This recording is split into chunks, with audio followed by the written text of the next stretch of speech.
大家好，我是带领技能的话筒的拉斯亚偏偏，又到了和大家说疯人院的时间了。春姐下线的第1集，想他。这天疗养院接到村委会的电话，说是在青木山脚下的村子里有村民陆续发疯了。主任心想李医生闲着也是闲着，就准备派他去一探究竟。李医生欣然接受，并表示自己看过剧本了，小白是男主，应该对接下来的剧情有所帮助，所以要不要把他也拉到疗养院的特护病区，成为契约医生？主任当场拒绝。那么问题来了，疗养院里的这个特护病区是干嘛的呢？所谓的契约医生又是指的什么呢？咱们接着往下看。在李医生的邀请下，小白也上了山，同行的还有我们可爱的尤佳小护士。在村民的引导下，他们见到了2个人，一个自称看到了龙，另一个则在猪圈里说些非主流语录。被讨厌，被怨恨，被放弃，我们依然在大大的绝望里，小小的努力着。被讨厌，被怨恨，被轻视，我们依然在大大的绝望里，小小的努力着。本来还以为是自己听错了，直到村民曝光了病人的身份。他是你儿子吗？不是，是隔壁郭家老四。村民告诉李医生，这种症状是前天才有的，也没干什么不寻常的事情，就是吃饭睡觉看片片。李医生见他问不出什么，就决定先把2个病人带回疗养院观察情况。可就在离开的时候，听到一个叫万子的村民说，之所以有人中邪，就是因为这山上有不干净的东西，所以大家最好都不要上山。村民让万子说话之前想3秒，别让谣言满地跑，还表示这个万子半年前老婆失踪之后就变得神神叨叨，让大家别跟他一般见识。回到疗养院之后，李医生坚持用科学说话，查出病人之所以产生幻觉，是因为中了毒。小白想起万子说的话，他怀疑村民口中不干净的东西，很有可能是他们其中一个病人，所以决定再次回到青木山，顺便调查一下村民吃的食物。结果碰上了铁 T 阿童木啊，这个阿童木是个网红作家，这次来青木山是听说有灵异事件来找灵感的。原来不止一个村民看到了怪物，还有村民能够准确形容怪物是正方形的。难道说山上的怪物是？准备好了！就在这时，节奏大师万子又出来带节奏了。他一口咬定山里肯定有怪物，还不是食物中毒。大家吃的东西都一样，为啥就那几个人发疯了呢？在命运和编剧的安排下，小白叫上女主凡凡3顾青木山。从疗养院离职之后，凡凡去了卫生站工作。没记错的话，凡凡应该是个医学硕士吧？一个硕士跑去卫生站工作，现在的就业压力这么大了吗？刚到青木山，2人就遇见了一个端着蘑菇粥的老婆婆。凡凡不懂就问：这粥能吃吗？废话，人家煮出来的东西不能吃，难道是放手里把玩的吗？最后老婆婆还是没能护住粥，整整1锅都被小白给吃了。离开前，老婆婆听说这2人要去山上，连忙阻止了他们，说这山上有不干净的东西。小白不以为然，我在偏偏的第1个疯人院的视频就说了，要是真有鬼，咱们这片肯定过不了审。于是小白拉着凡凡上了山，半路又遇到了阿童木。凡凡不但没带帐篷要跟小白住，还圣母心泛滥，担心阿童木一个女生有危险，说要把帐篷搭在一起。这样不太好吧？会不会吵到他呢？怎么会吵到他呢？你是在打呼噜啊？声音很大吗？我可以打东西多得很呢。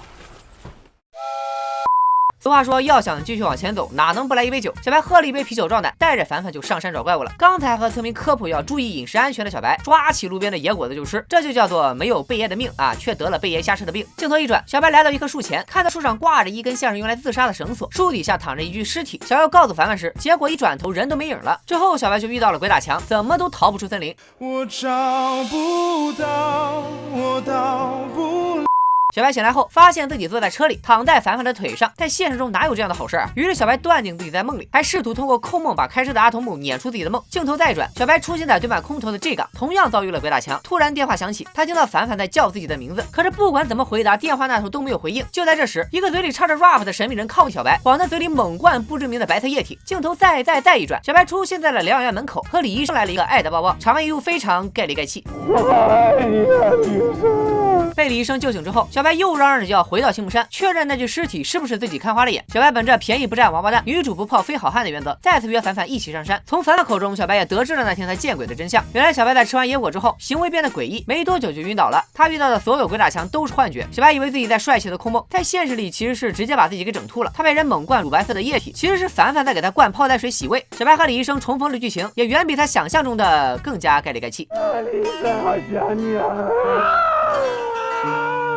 小白表示自己的一世英名毁于贪吃。如果有来生，我想做只机械。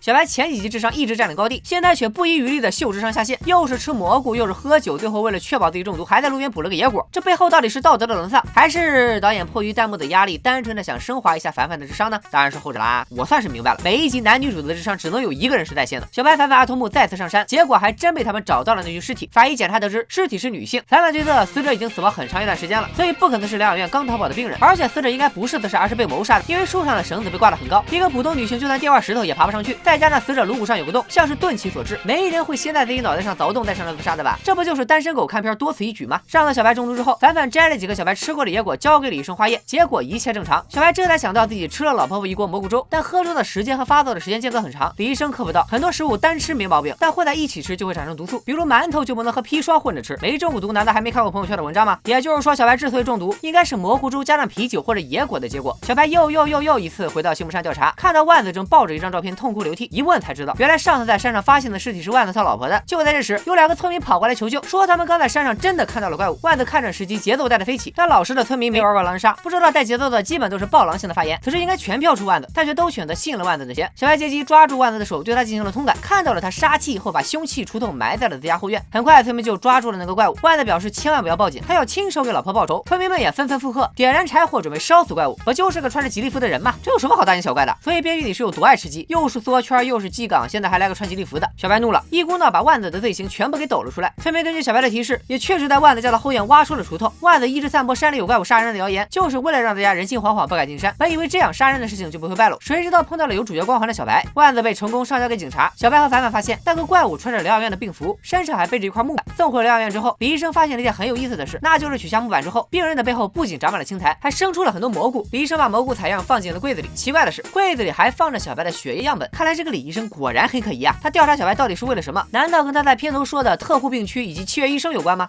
这几期的播放量持续走低，看来连春节都救不了偏偏了。本期视频收藏超过3000，我继续给大家说《疯人院》的第11集和第12集，有重要角色下线，大家做好准备，拜了个拜。